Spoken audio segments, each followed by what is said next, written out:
comment faire concrètement? Eh bien, voici une méthodologie pour structurer concrètement notre témoignage. Le témoignage s'organise autour d'un élément central, c'est l'action de Dieu. L'action de Dieu, c'est le cœur. Qu'est-ce que Dieu a fait et comment l'a-t-il fait? Et puis le témoignage comporte 3 éléments. Le cœur, ce qui s'est passé, et ce qui s'est passé avant et après.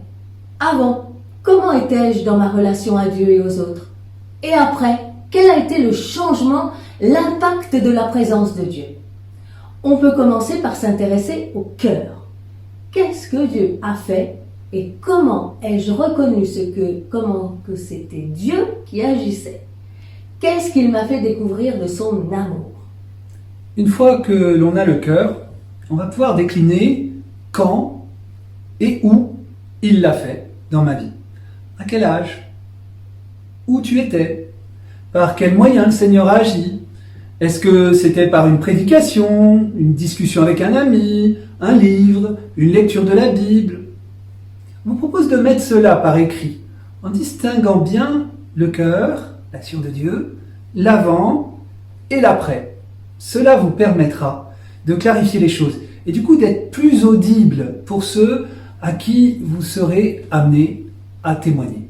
Ce travail va vous permettre aussi de relire bien concrètement cette façon dont Dieu agit dans vos vies, dont Dieu parle, d'expliciter les éléments objectifs, les faits, mais aussi les faits spirituels. On a donc vu dans ce pèlerinage de l'espérance de merveilleux exemples de ces pépites, de ces petits témoignages sur le salut dans nos vies. Il y en a peut-être des idées maintenant sur nos propres pépites. C'est ce l'on vous propose de travailler ensemble maintenant, sur la forme et sur le fond. Sur la forme pour aller plus directement au cœur. Dans nos rencontres quotidiennes ou dans une discussion, l'Esprit Saint nous aidera à choisir entre ces pépites celle qui correspond le mieux au questionnement des personnes, ou voilà, celle qui convient, celle qui est la plus pertinente pour que la personne puisse être touchée par l'amour de Dieu. Par exemple. Quelques petits exemples pour lesquels vous avez peut-être été confrontés. Ma voisine perd son époux, Dieu semble l'avoir abandonné, alors comment je peux témoigner avec une de mes pépites de la présence de Dieu dans les épreuves, même quand on ne le voit pas sur le moment? Un ami a un enfant qui est gravement malade. Où est donc Dieu? Il souffre. Comment je peux témoigner? Un divorce survient, l'amour est trahi. Là encore, le pardon semble impossible. Là encore, comment je peux témoigner avec une de mes pépites?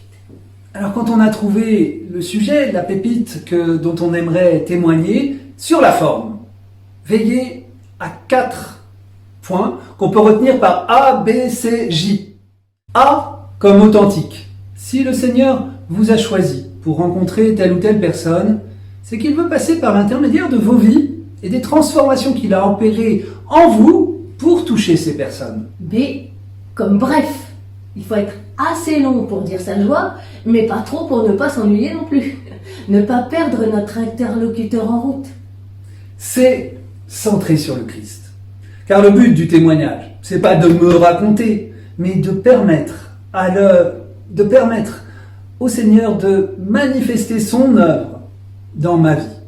Et J pour joyeux. On aurait pu dire Jésus, mais c'est pour joyeux. Même dans les épreuves, témoigner de la joie supérieure d'une amitié avec Dieu.